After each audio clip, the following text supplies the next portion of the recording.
All right, man, check this out. I've been going down this rabbit hole and it's kind of messing with my head in the best way. So we all walk around thinking that what we see is, well, what's real, right? The world of Caesar, as some old school thinkers called it. You know, a closed door is a closed door. An empty fridge is an empty fridge.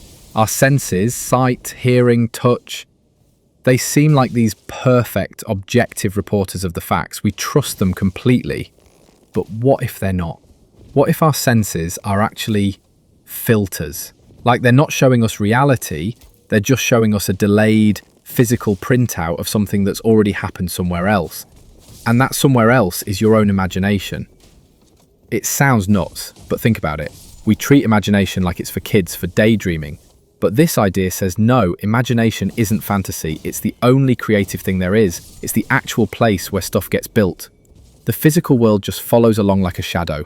An architect doesn't just hope a building appears. He first builds it completely in his head, down to the last detail. The physical construction is like just the inevitable result. So if that's true, how the hell do you use it?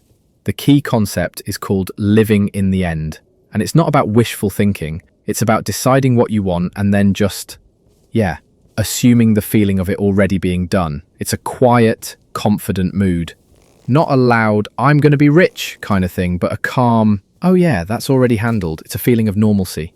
Okay, so the practical method, the way you actually do this, is supposedly pretty specific. First, you have to know exactly what you want. Not vague happiness, but something solid. The feeling of security, the feeling of holding the keys to a new house in your hand.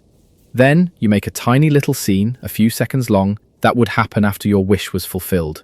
Not like you getting the job, but a friend shaking your hand and saying, "Congratulations on the promotion." See the difference? It implies it's already done. And here's the key part.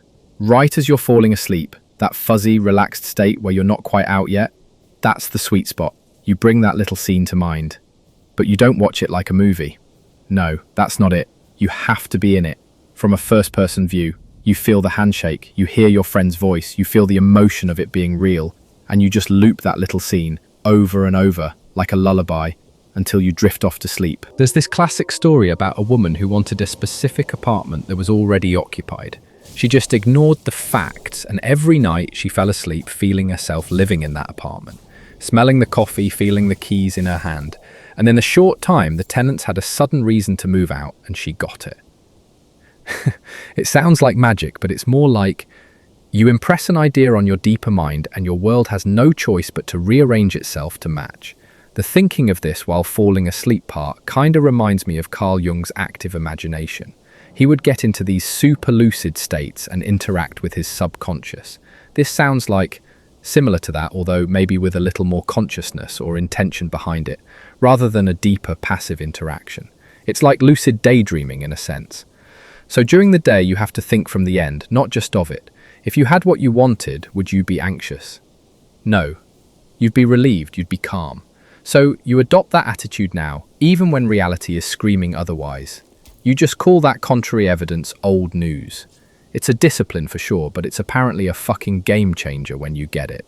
You basically stop being a thermometer reacting to the room and become the thermostat that sets the temperature. I'm a skeptic, but I'm curious if anyone has ever had success with something like this. Is there some anecdotal truth to it, or is it just like complete bullshit? Let me know in the comments.